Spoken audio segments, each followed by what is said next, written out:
13 फरवरी 2024 किसानों ने इस तारीख को चुना अपने दिल्ली चलो आंदोलन के लिए।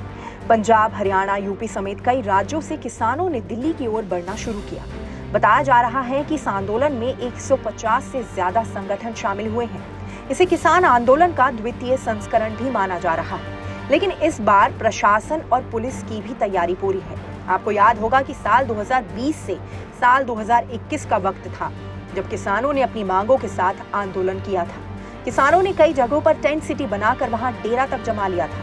तब में और अब में फर्क ये है कि उस वक्त किसानों को देश की राजधानी दिल्ली में घुसने की अनुमति मिल गई थी, लेकिन इस बार हालात बदले हुए हैं। इस बार पहले से ही धारा 144 लागू कर दी गई है। दिल्ली बॉर्डर्स को सील कर दिया गया है।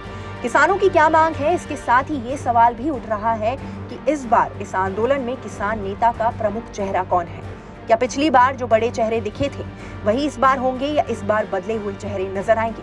बहरहाल इस सवाल का जवाब जानने से पहले ये जान लेते हैं कि किसानों की प्रमुख मांगे क्या हैं। किसानों की डिमांड्स लिस्ट में टॉप पर एमएसपी यानी मिनिमम सपोर्ट प्राइस है, जिसे हिंदी में न्यूनतम समर्थन मूल्य कहा जाता है।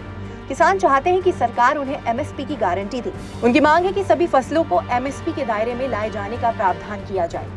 इससे जुड़ी किसानों की एक मांग ये भी है कि एमएसपी से कम कीमत पर फसल की खरीद को क्राइम यानी अपराध घोषित किया जाए। क्या है एमएसपी? अगर आप ये जानना चाहते हैं कि एमएसपी क्या है और ये किसानों के लिए इतनी जरूरी क्यों है, तो बता दें कि एमएसपी यानी न्यूनतम समर्थन मूल्य वो दर है जिस पर सरकार द्वारा किसानों से फसल खरीदी जाती है। इसके अलावा ये किसानों की प्रोडक्शन कॉस्ट यानी उत्पादन लागत से कम 1.5 गुना ज्यादा होती है। किसानों को अपनी फसल के लिए वो कीमत तो मिलती ही है जो एमएसपी के तहत तय की गई है।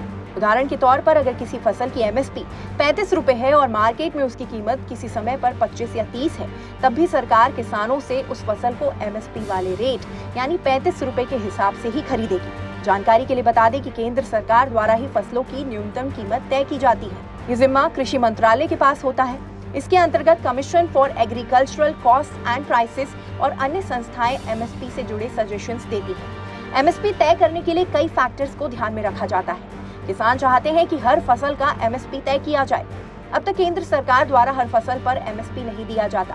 फिलहाल 23 फसलें हैं जिन पर एमएसपी मिलता है। इनमें 6 रबी, 14 खरीफ और 2 वाणिज्यिक फसलें आती हैं। आइए इनके नाम भी जान लेते हैं। इस लिस्ट में गेहूं, बाजरा, मक्का, ज्वार, धान, रागी, जौ, अरहर, मूंग, चना, उड़द, मसूर, सरसों, सोयाबीन, सूरजमुखी, तिल, काला तिल, कपास, जूट, कुसुम, गन्ना और नारियल को शामिल किया गया है।